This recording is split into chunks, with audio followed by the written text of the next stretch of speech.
Hello, everyone, and welcome to the Just in Time Cafe. I'm Tracy O'Rourke, co-founder of the Just in Time Cafe with Elizabeth Swan, and I will be your moderator for today's webinar. And if you've never been to the cafe before, you are in for a treat.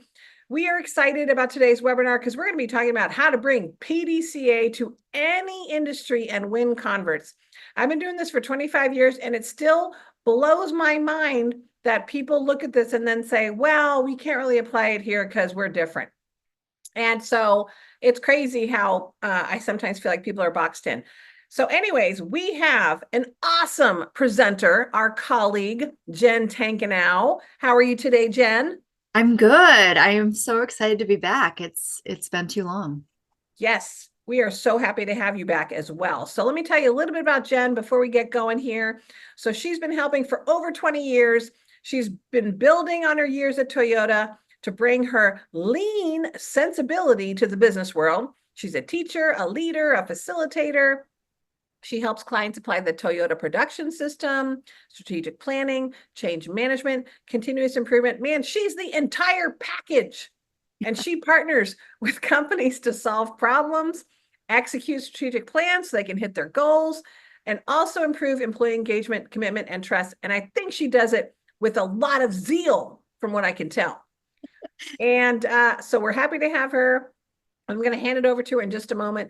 But first, a few housekeeping items. So if you have a question, please enter it in the chat. We'll be monitoring that and getting that answered if we can. The session is going to be available for free on the Just in Time Cafe website. We generally post it by the Monday of the following week. And so you guys are already raring to go in the chat. So I believe many of you are already sharing where you're from in the world. We'd love to hear where everyone is from because we tend to have international, global attendance, if you will. So Charles was the first on the call from Wilmington, talking about the weather, and then Annie from San Diego, welcome. And then we also have Asna, I don't know if I said that right, I'm sorry, from Vancouver. We also have Russell from Wisconsin in the snow, Kylie from Charlotte, Jennifer from Portland, how are you? Sherry from Tampa, Florida, and let's see, Lynn from Fairfield, Iowa, Colleen from Grand Rapids, and Dan from Monterey Bay. And there you go. We just went international with Marcus Beck from Frankfurt, Germany. Welcome. And oh, also we have Laura from Paris, not France, Tennessee. Bummer. Okay. Texas, Kentucky. Kidding. We're happy to have you anyway.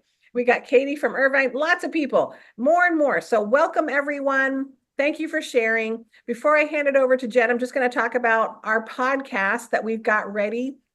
It's episode 105, and we highlight our interview with Meg Brown, Vice President of Human Resources at Cambridge Air Solution, where they've built an amazingly successful lean culture by combining sheet metal with unconditional love. What? I don't think you've ever heard that combination. So you need to know more about that stuff. So tune in. And then you're also going to hear about some hot apps. We've got a mobile diary that helps you form a practice of reflection and adjustment. And I'm going to be honest, ever since we tried out that app, I use it every day as an app for a daily journal. So I really love it. And then for Q&A, we do ask, what is it that makes us constantly try to fit 10 pounds of stuff? Sometimes we use another word in there, in a 5-pound bag. So check that out. We posted the link to the podcast in the chat. And lastly, last but not least, we want to tell you about our last webinar of the year of 2024 with Jessica Blake, titled Lean into AI, using artificial intelligence to transform your work.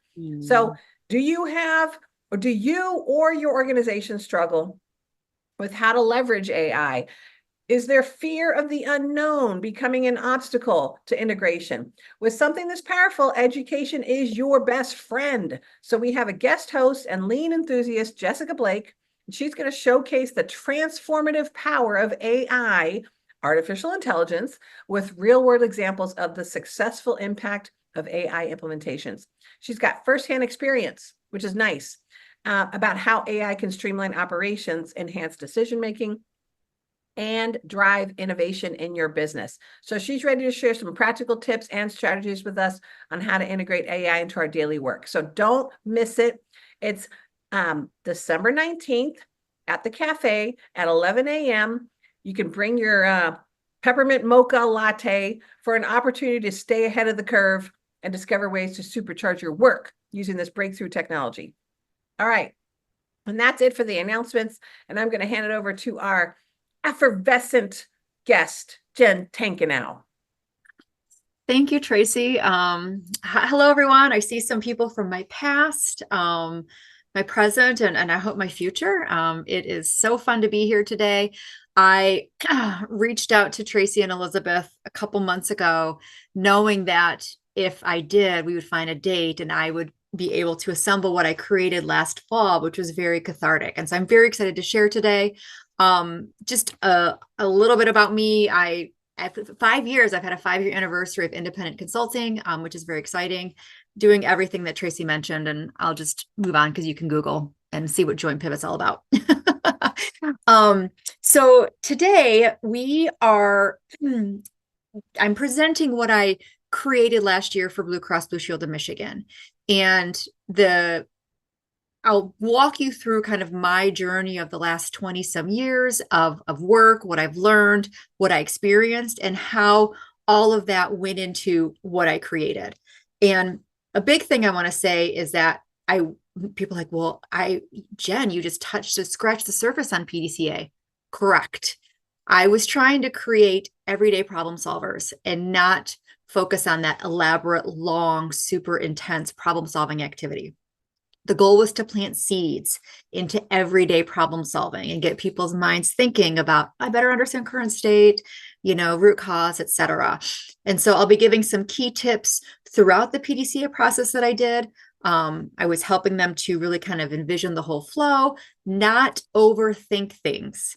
And so today, I would love for you to leave with some new ideas or reinforced ideas of how to not overcomplicate the PDCA. I think that's what helped us create some converts and some true believers.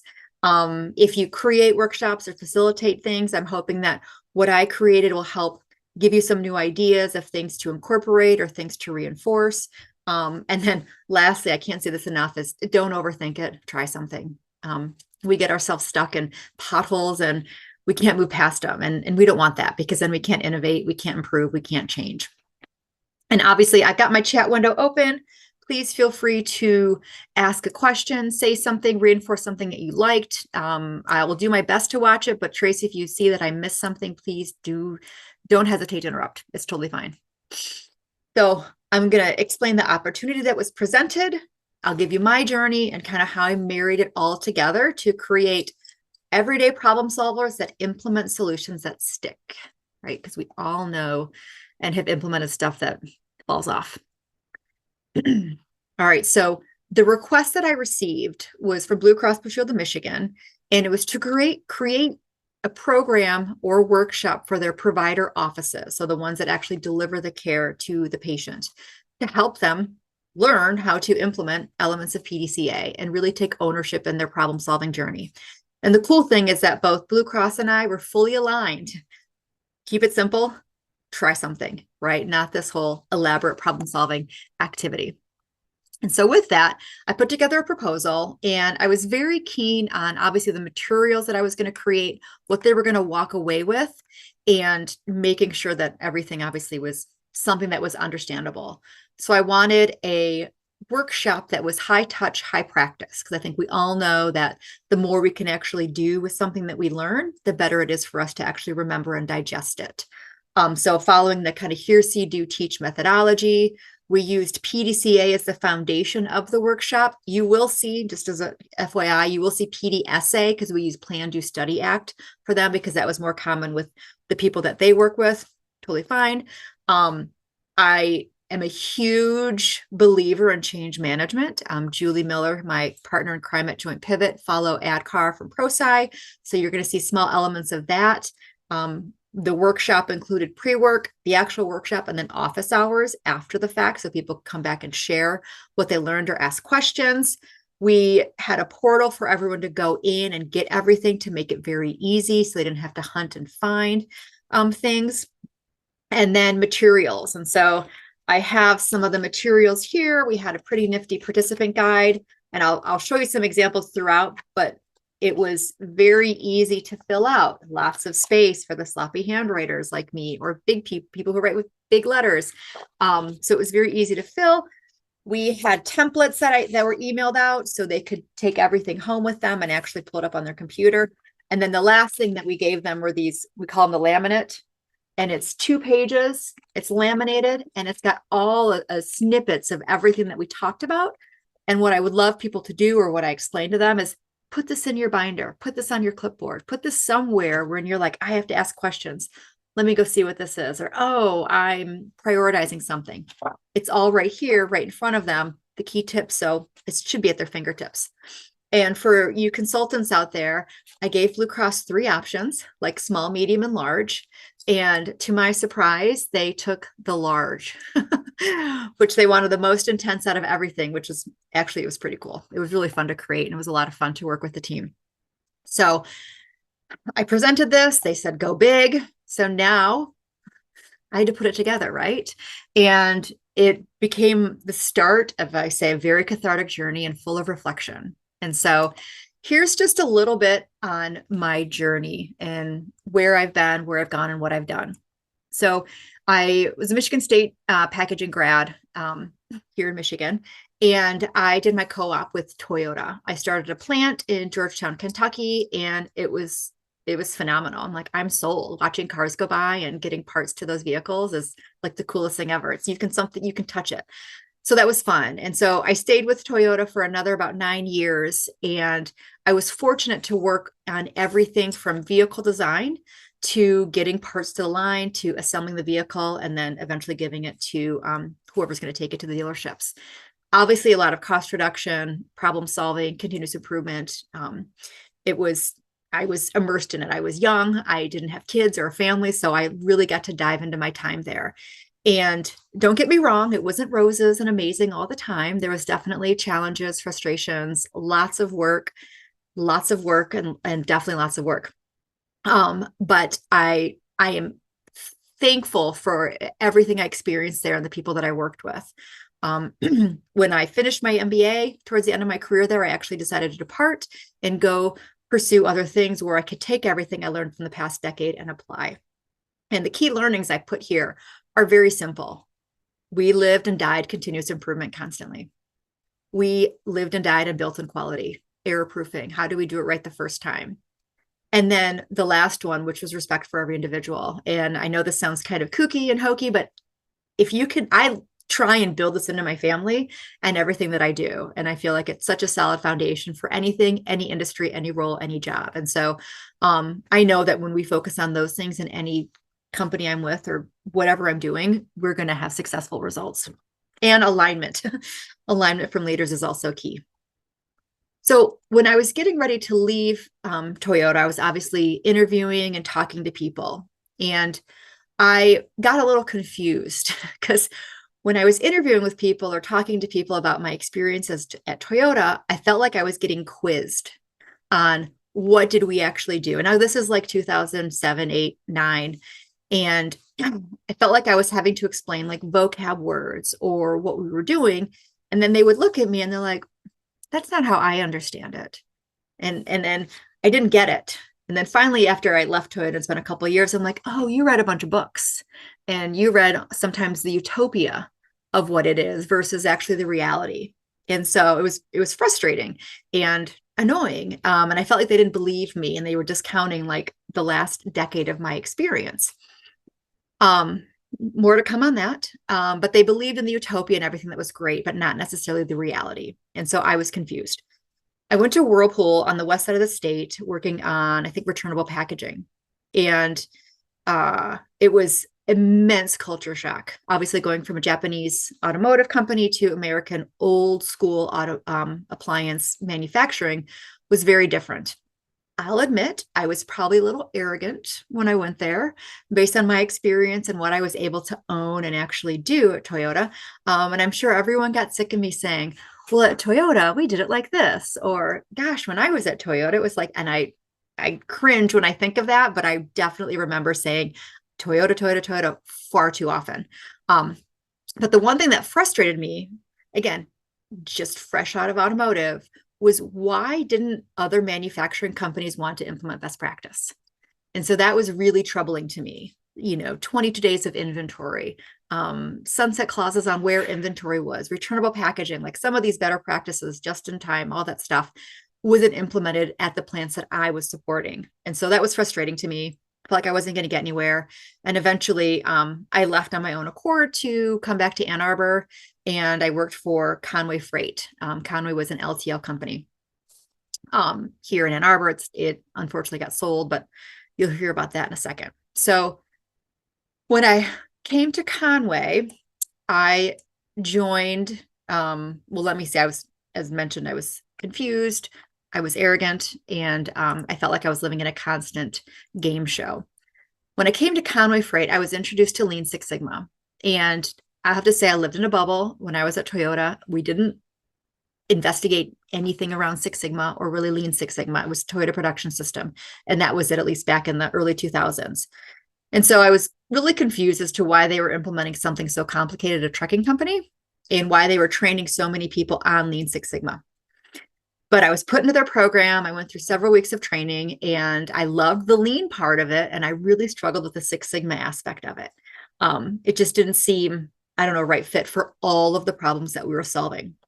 The other thing that was a problem at Conway was the culture. So when I first joined there, it was very command and control. It was very old school trucking company mentality. I know Maria's on the call right now. She and I were there together, and it was very frustrating. I thought I was going to get fired every single day.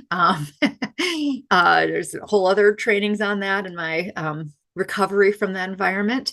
But it was frustrating. And in the Lean Six Sigma program, if your problem statement wasn't perfect, you couldn't move on. If you didn't have enough data, you couldn't move on. And so we were trying to do these elaborate problem solving exercises with stuff that we just didn't have the information.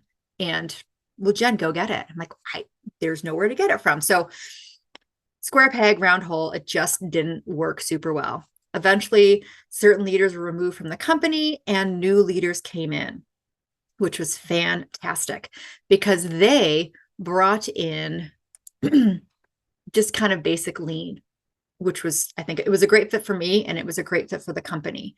And I had the opportunity to actually be a part of the team that helped implement it.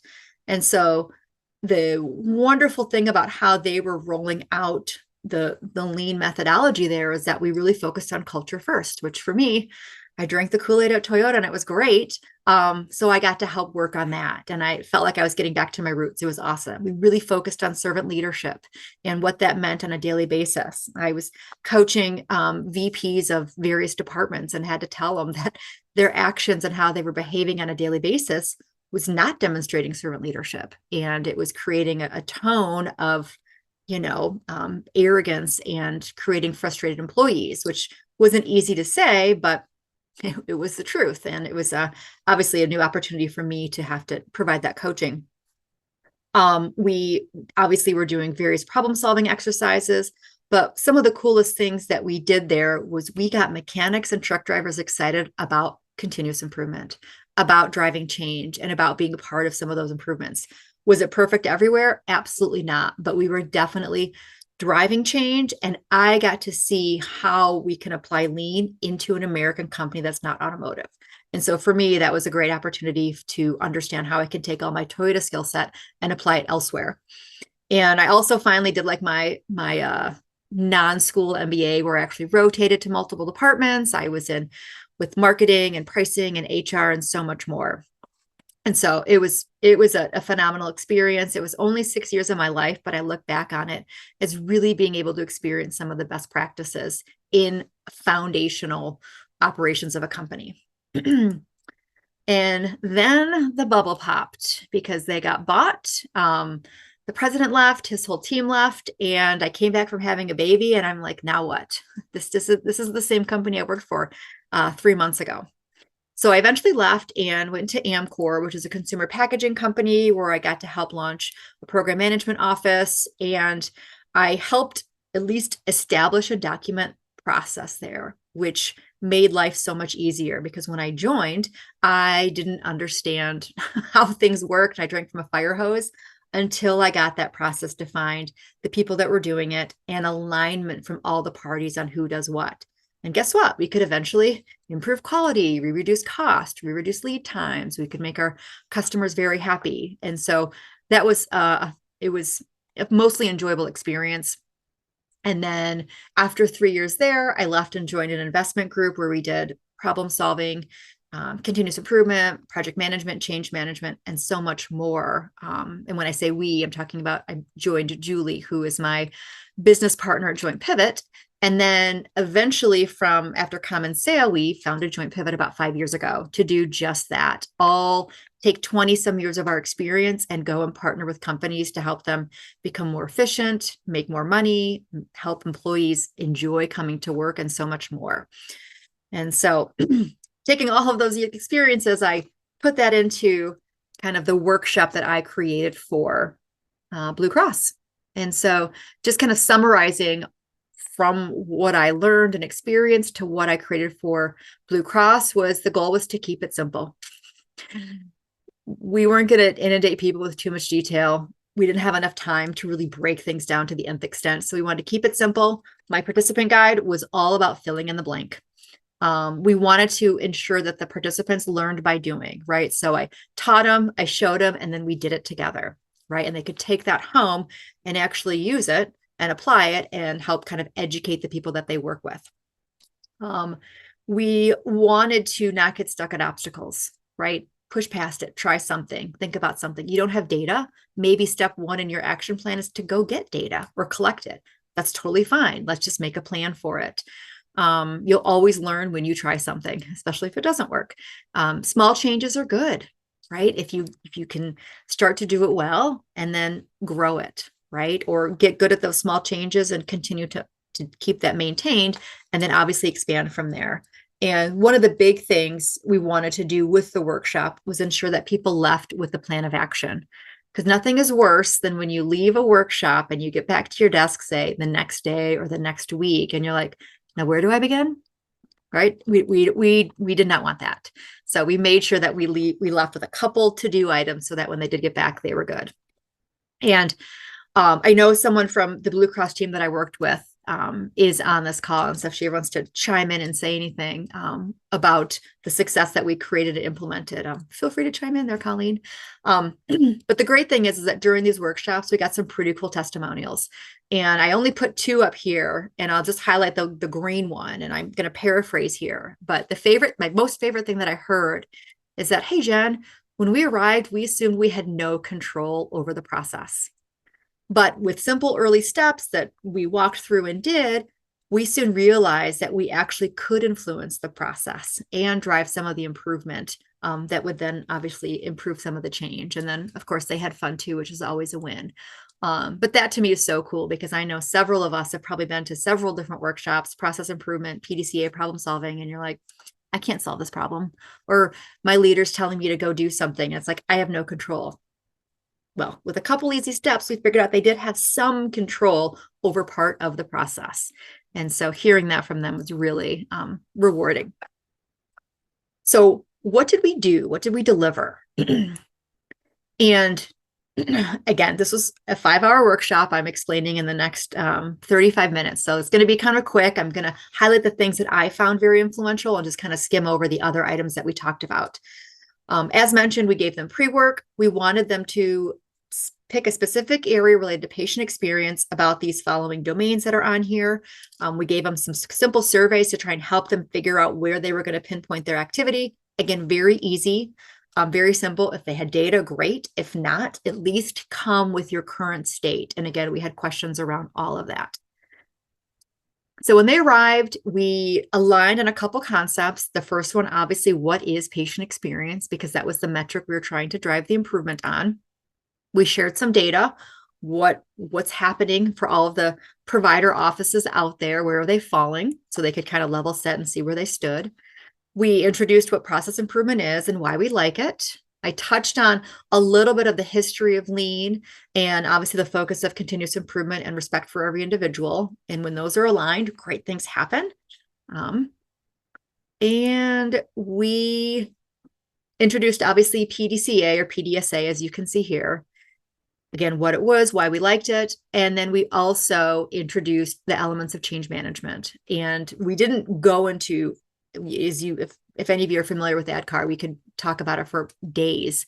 We just embedded it throughout, and we're just kind of giving hints of how this is how you help people adopt change. And then I like to show this graphic because ADKAR on top of PDCA is like magic. And when done well, it can really lead to sustainable change and long-lasting effects. All right, so we aligned on that, and then I shared with them one of our first templates. And Julie gets all the credit for the creation of this because it's a very easy one-pager that you can walk around. There's enough space. You probably have a smaller font, but it's something that's portable. We start with current state, problem statement, walking all the way through our root cause activity, and then starting to identify what we're going to implement and how we're going to do it. And again, the goal is I should only have to use this for this entire problem I'm solving or process I'm improving. If we have too much more, then it's too much, right? I wanted it to be simple. So I too love this page because it's simple and easy.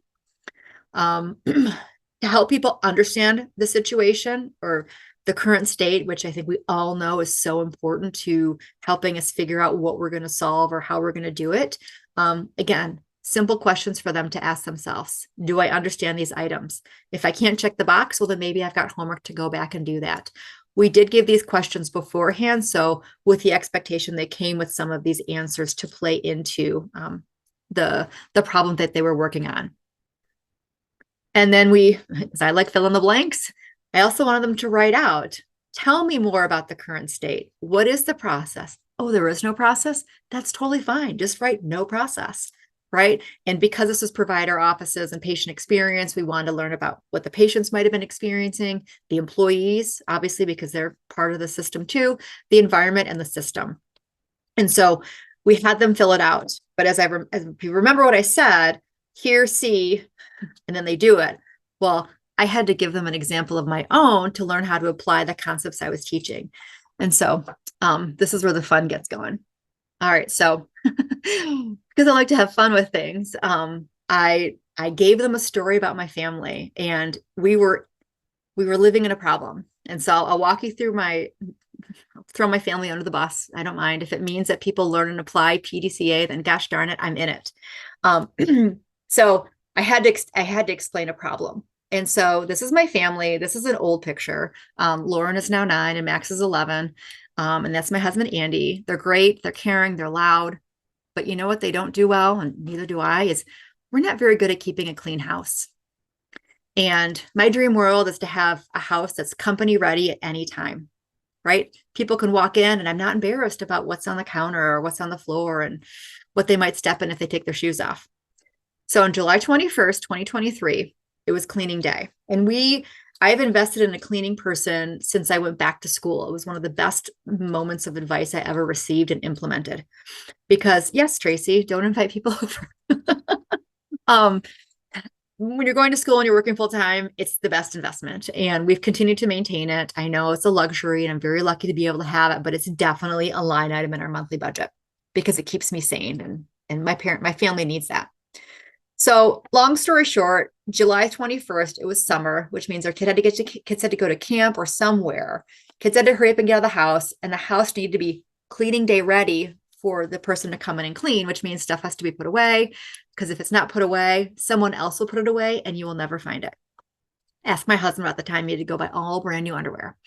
So we've all learned that lesson, which means make sure the house is picked up enough for someone to come in and clean it. Well, that day it was not. And I was not happy. Someone may have been talking in a very loud tone. Someone may have been tossing things in boxes and buckets to get it put away. And I remember the fear on these three people's faces that morning because I was so angry and I had to be somewhere probably at 8:30 or 9. The house was not cleaning day ready and it was terrible and it was never going to happen again. So that's my story. And then I demonstrated that I filled out my current state. Process? We didn't really have a process. Technically, I started on Sunday, being like, hey, everyone, Thursday, cleaning day, start cleaning up, get your stuff going, right? I take a tour. People sometimes listened. Oftentimes it was a Wednesday night fire drill. It was very annoying. The kids, they listened, but they only would follow through if I was getting really angry, which isn't fair to anyone. My husband's great. He's great. And I should have paid more attention to the house he grew up in when we were, first dating to learn the cleanliness that he came from. Lovely family. The environment, there's a space for everything in our house. Definitely.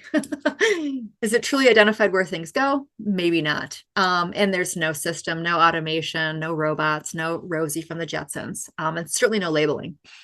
So this is my current state, right? And so after that, everyone went and filled out their own current state to practice and actually capture the information that they were talking about.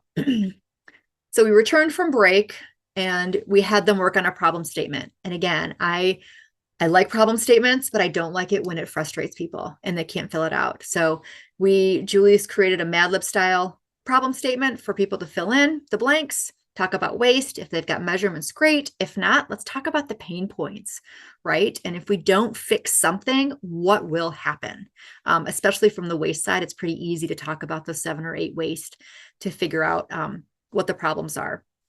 And so I also filled it out and said, over the last 2 years, we have frustration and anger every other Thursday morning. It's caused empty threats, motion, tears, over processing. I think there's every waste touched on here, which cost us about 30 minutes that day to try and, get the house ready. And if we don't do this, the big one here is mommy will be angry. And that's the one we don't want, right? We want to remove that. And so again, I demonstrated how I did a problem statement according to my real life problem, which might sound silly. We then had to flip over and do an objective statement. And the goal here is to obviously identify where do we want to be. And for these individuals, I'm like, what are your current goals here? If you have it, great, let's put it in there. We might not solve all the problem to match your objective, but we might be able to start knocking off little issues that eventually is going to creep you up into that accomplishing what you said your objective is. So again, I gave I gave out my example. And what's funny is I remember my initial goal on here was to have the house cleaning day ready, except for maybe 5 minutes that every Thursday where we're just maybe picking up just a little bit. And I think I gave myself like 3 months. Well, the good news is I was working with Blue Cross for over 3 months. I slowly had to realize I was far too aggressive with my expectations and I had to push my goal out to actually this summer. I think we hit it by spring, but it definitely took longer than I thought, which I think is reality. And we have to remember that we can't just overhaul things and drive improvement immediately. Cleaners save marriages. Yes, Elizabeth. So again, simple things to fill out, making it easy for people. And again, don't overthink it. If you can't fill out that one line, let's come back to it, right? You're getting enough value that we're not going to be sticklers for this. Something that was really valuable, I knew going into this, and I wanted to spend some time in the workshop on it. And obviously I want to spend some time here, is all things root cause. If we don't understand root cause, I don't know how we really solve anything. It's just a bunch of Band-Aids maybe. And sometimes the Band-Aids aren't even on the cut or the wound. And we don't want that. And so I love root cause analysis. And based on my post-Toyota life, I felt like people were overthinking root cause sometimes. They were thinking too hard and spending too long and going past and all this stuff. And I'm like, no, let's keep it simple. And so I'm going to go through 3 different exercises that I walk the team through in the workshop. And I also wanted to reiterate with the people in the workshop and all of you that you might not solve all the root causes, and that's fine. You might solve 2 or 3 of them and you'll see improvement. That's great. And your problem might dissolve 75%. And if that's good enough, fabulous. maintain it and move on. And sometimes solving some root causes has carryover effect, and you might even improve more. So don't think that you have to solve all of them, and that by solving all of them, you might have missed some root causes. So anyway, don't sell yourself short. So obviously I walked them through I think the one we all know, the fishbone, Ishikawa. I, of course, filled it out for ourselves because that was fun. And I highlighted some of the things that I knew we could probably work on. Because the other thing too with root cause is if you're going to fix some of them, you need to fix ones that you control. Because it's fun to pick ones that you don't control and just point your finger at others, but you don't drive any improvement. So for us, we had no process. There was low reinforcement, just empty threats, low motivation. And then we have issues with, we have other priorities in our house, unfortunately, related to kids' activities, work, family, and whatnot. So we will never have a perfectly clean house, and I'm okay with that. But picked up is great. Making sure people can find stuff all the time, awesome. And I have in my notes here, I had all of these templates, full page examples, so people could easily write in. So I wasn't forcing them to fill out some small box. Again, making it easy for them to practice what we were learning in the workshop. The second root cause activity I did was 5 why. 5 why can sometimes be very simple, and sometimes it can be very challenging. It's linear, and I've seen people try to go all over, and they want to have 5 different streams, or they jump levels. It happens, right? But document it, because then you can at least visualize and work off from there. But during COVID, I created this example, and it was very helpful to the company that I was working with at that time, because sometimes we try to solve things that we can't solve. And so here's my kind of funny example. So Lauren was probably 3 or 4 at this time. And the problem during COVID is I was late to my morning meetings. Maybe it was like an 8:15 or 8:30. And well, why was I late to the morning meetings? Well, I woke up late. Why did I wake up late? I probably pressed snooze too many times. And it was COVID, right? It was just weird. Why did I press snooze too many times? Well, I was up late with a 4-year-old running around. So she was 4. Well, why was my 4-year-old up late? Well, she wasn't tired. Well, why wasn't she tired? Because she didn't run around much. Why didn't she run around? Well, she didn't go to daycare. Why didn't she go to daycare? Well, because it was closed for COVID. Right. And so I kept going, and I've got more than 5 whys here, but I can't solve the last 2. Right. But what I can solve is the fact that she didn't run around or do anything to help make her more tired, to get her to fall asleep faster. And so I always want to remind people that pick something you can actually control, and don't try to solve problems that you clearly can't.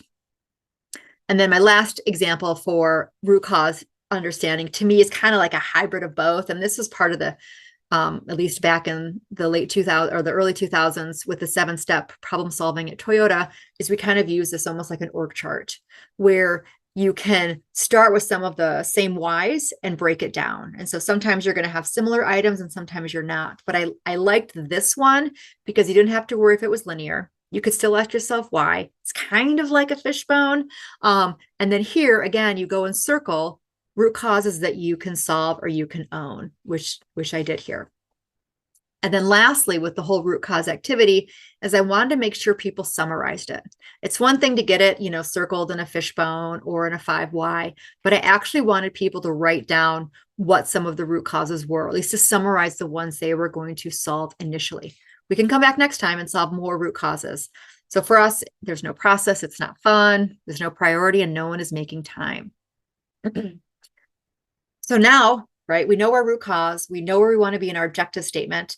Now we need to talk about what we're going to implement. And so again, I had them fill out and actually visualize, what are you going to do?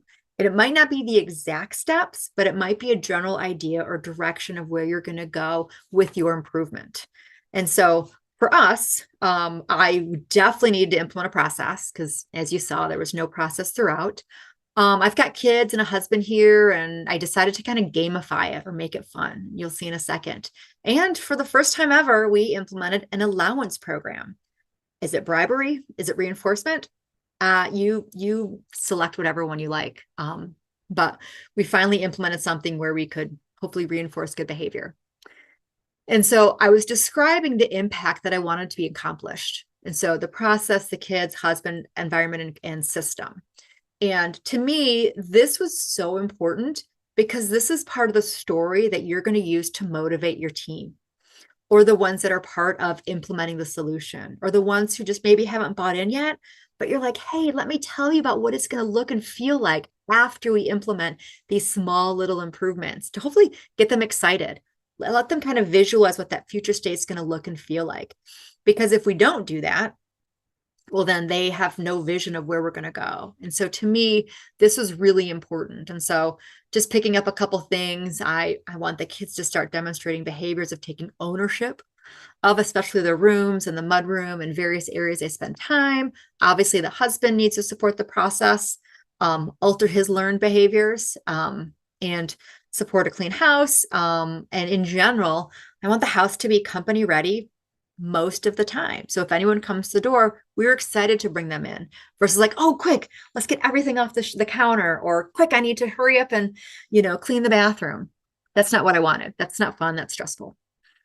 And the last one is we will look for something where it's supposed to be because we know we put it away before we ask, hey, where's this? Because I don't know about you all, but my kids are constantly like, where's my coat? Where are my boots? Where's my backpack? And I hope I can say in the mudroom because that's where they put it. But, sometimes you just never know.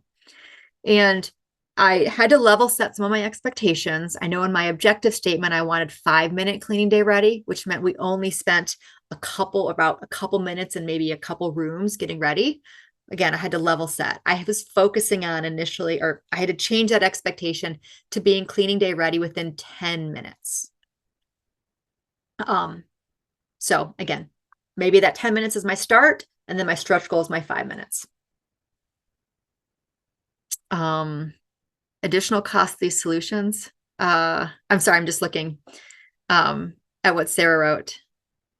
We didn't spend anything just yet. Well, I guess my allowance, but it wasn't a large investment in the beginning, and you'll see in a second.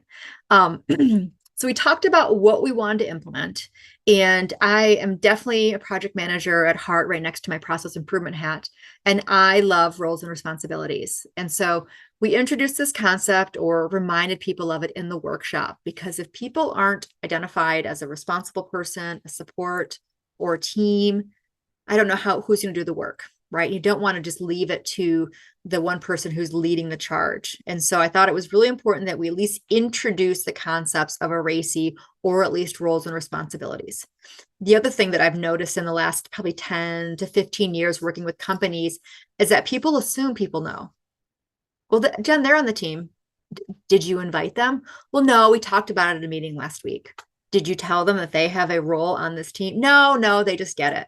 I don't like assumptions. And so to me, this plays into removing all assumptions and documenting who is going to be on the team and what they're going to be responsible for.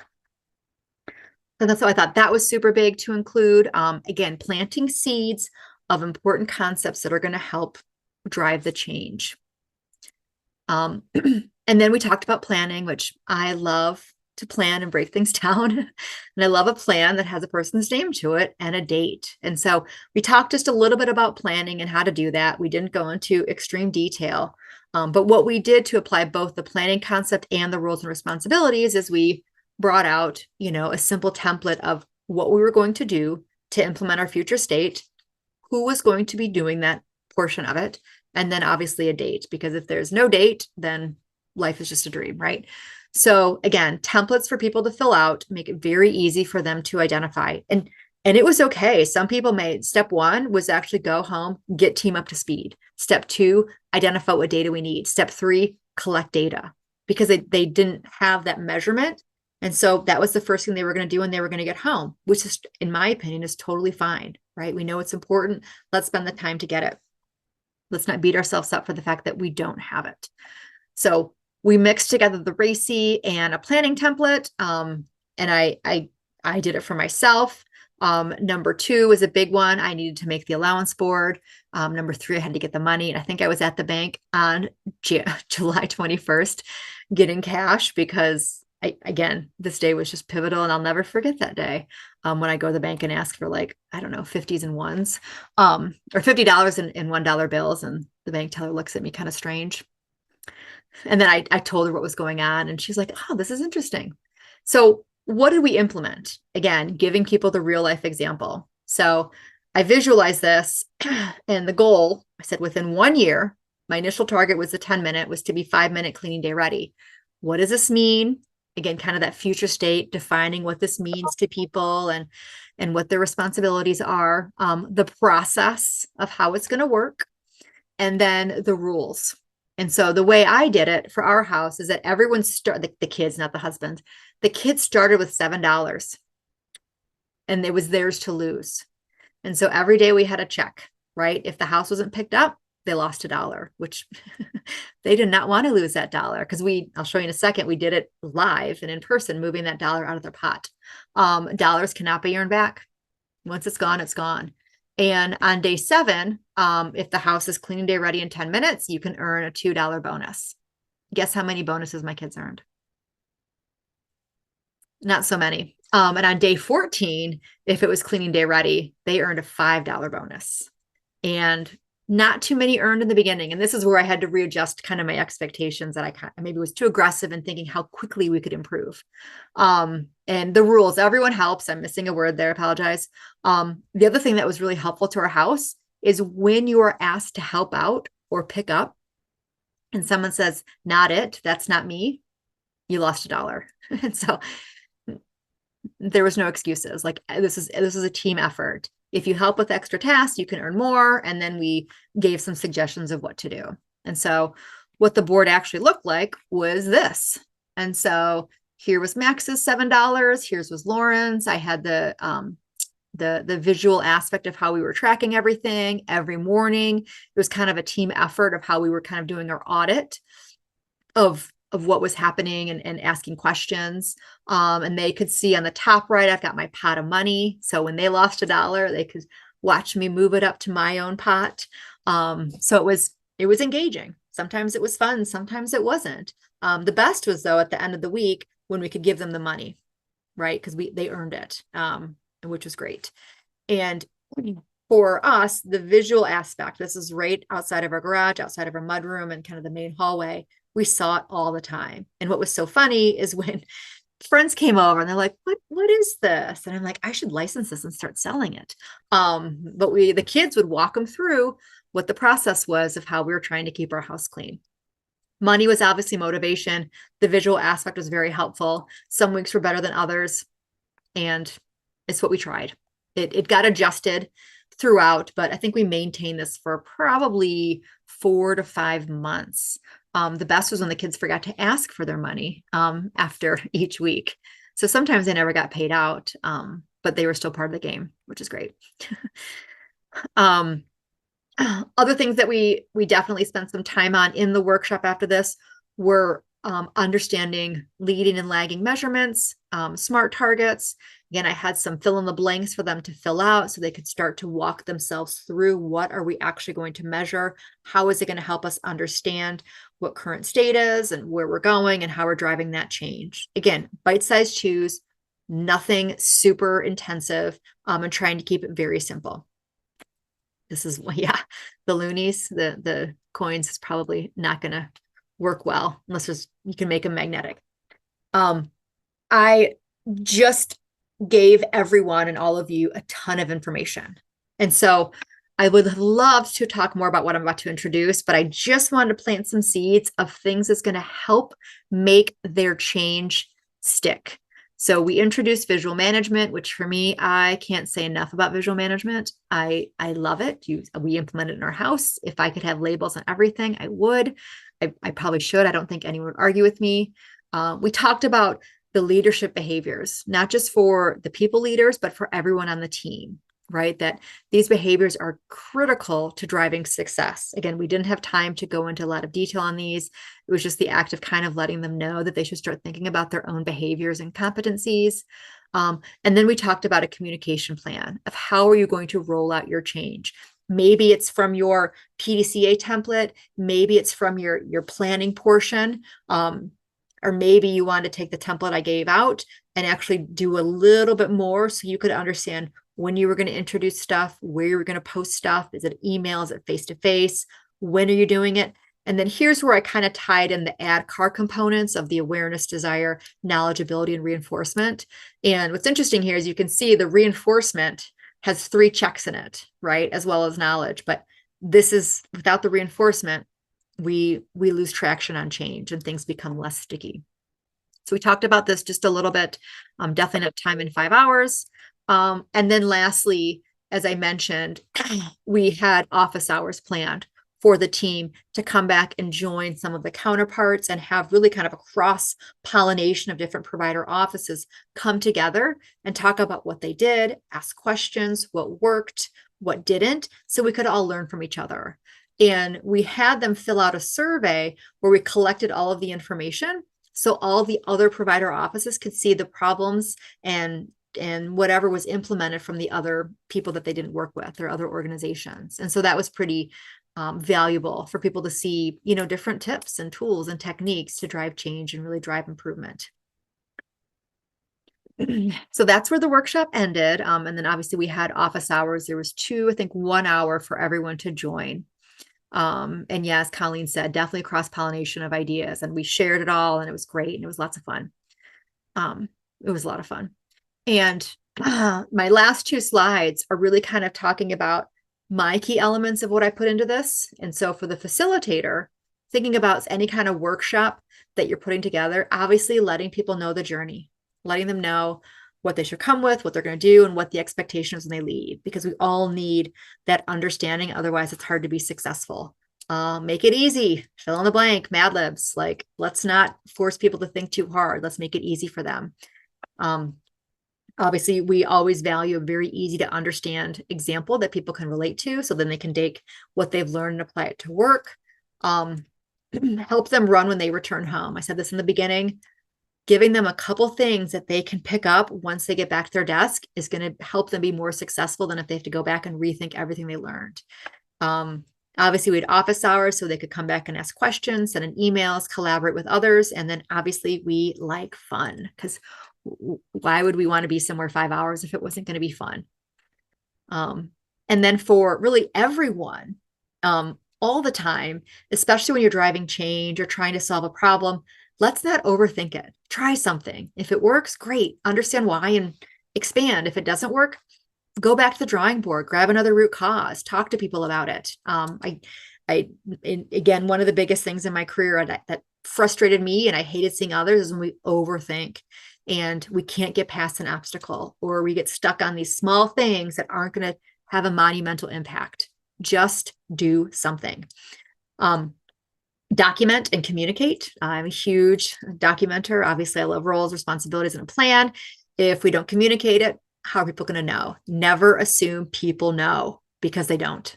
And lots of times people aren't paying attention. So you might have to say it a couple different ways, post it in a couple different ways. It's worth it. And then reinforce, right? I think we all know that if we don't reinforce and ask and follow up, we will not maintain. And in our house, we throughout the cleaning journey, there were weeks where we didn't do a great job. And was it because I didn't ask about it? My husband didn't ask about it. We became so busy, we didn't look at the kind of the chart on the wall. What was it? There were several times where we did retreat, and we got pretty good. And I would say 90% of the time, our house is almost cleaning day ready on Thursdays. I would say most recently there was a day where it wasn't, and I felt like it was July 21st of last year all over again. But I've also changed up how we're reinforcing it. I mean, some days we had a 2-week challenge where if the house is ready and I don't even have to remind you, you get $20. I think maybe one child got it. So in the end, the allowance wasn't a huge expense for us, mostly because my kids sometimes forgot to ask about it. If it did become too much and I thought it was a little excessive, I definitely would have scaled back the reward. But it was a team effort and it was kind of fun. And they like to talk about it. And so, Hey, Jen, there's a question yeah. in the chat about, were these workshops virtual or on site? Oh, both. So it was supposed to be on site, 5 different workshops in various parts of Michigan. And I think the first 4 were virtual due to the strike, the UAW strike, since Blue Cross is closely tied to the UAW. So we did it remote. So we we flipped very quickly. I sent these amazing care packages to everyone with all of the materials, some candy, gum, and fun. So they had everything at their desk when it was time for the workshop. And then I had some friends help me also facilitate in the breakout rooms for the application of the activity. So that helped with some of the success. And then the last one we did was in person. Again, with some help, additional people to help facilitate the various tables and activities. Thanks, Charles. And so now what? Because now I have to be I would love to do more of this because it was so much fun. And so couple questions for you all to think about. Have you ever said in regards to problem solving, process improvement, or PDCA, you tried it before and it never works, right? Or I don't have time to help my team implement improvements, right? Call us. We can help you. We can, facilitate a fun workshop. My team doesn't think out of the box and keeps operating as normal, right? And maybe I don't have time to help them think outside the box. Well, that's when we obviously want to bring in new tools and techniques and possibly different people to help them think differently. And I hope that all leaders are thinking, I've got wonderful people and I want to make their life easier. How do I do that? And, one way is really introducing PDCA concepts, everyday problem solving, help them solve their own things and really take ownership over their own journey. And so my sales spiel, call us, we can help. And then obviously this is Julie and I, and again, I've got really old pictures here. Maybe I need to add some new pictures since those are several years old. But that was what I partnered with Blue Cross on. Again, as mentioned, it was really fun and challenging to take all of my experiences and taking what I have viewed as worked, what I view that didn't work, what I've experienced, what I've observed, to create something that was easy, light, fun, and really drove change and got believers in the process at the same time. So it's a lot of info. Well, you know what, Jen, this was awesome. I love your approach. I too find that I have people start with personal examples of like with tools and concepts so that they can really get sometimes that's the bridge they need to really see how it applies and how, if it applies at home, it'd be so much easier to apply starting at work. So I've done that approach is very similar, and I love what you've done here. Thank you. Yeah. And so how are your kids doing now? They're a little older. What's interesting is that we definitely learned that we model the behavior at our house.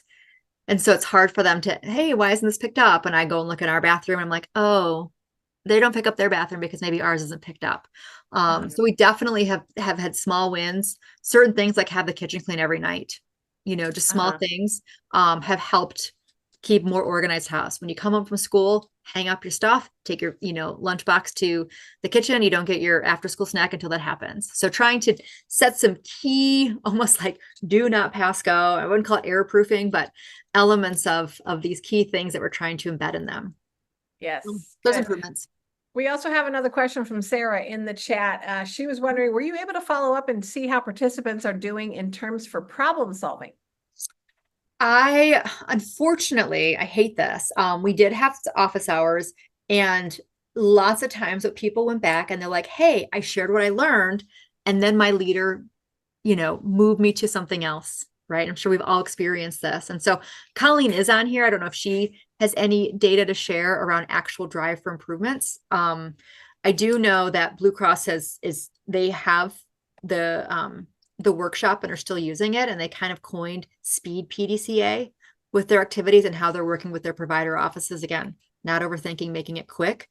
And I know one of the other big wins is that people took that, the participant guide, and were using it almost, I wouldn't say it's a Bible, but something that they were applying to all the projects that they were working on. So the tools that they received were easy to apply. And I know from hearing from them, they were using it to apply to other avenues. Unfortunately, I think I was with them for probably another 2 months after our last workshop. And so I wasn't able to get real data of improvement, which is story of the game. Oh, there we go. Colleen did mention. So That's awesome though. So they did see improvement, which is great. Which was the goal, right? You're muted, Tracy. All right, wonderful. So thank you so much for coming to the cafe, Jenn. We really appreciate everything that you've shared, just being an open book and sharing your knowledge. So thank you everybody for coming to the webinar, and have a wonderful and happy Thanksgiving next week. And don't forget to join us next month for our last webinar of the year. Take care, everybody. Thank you.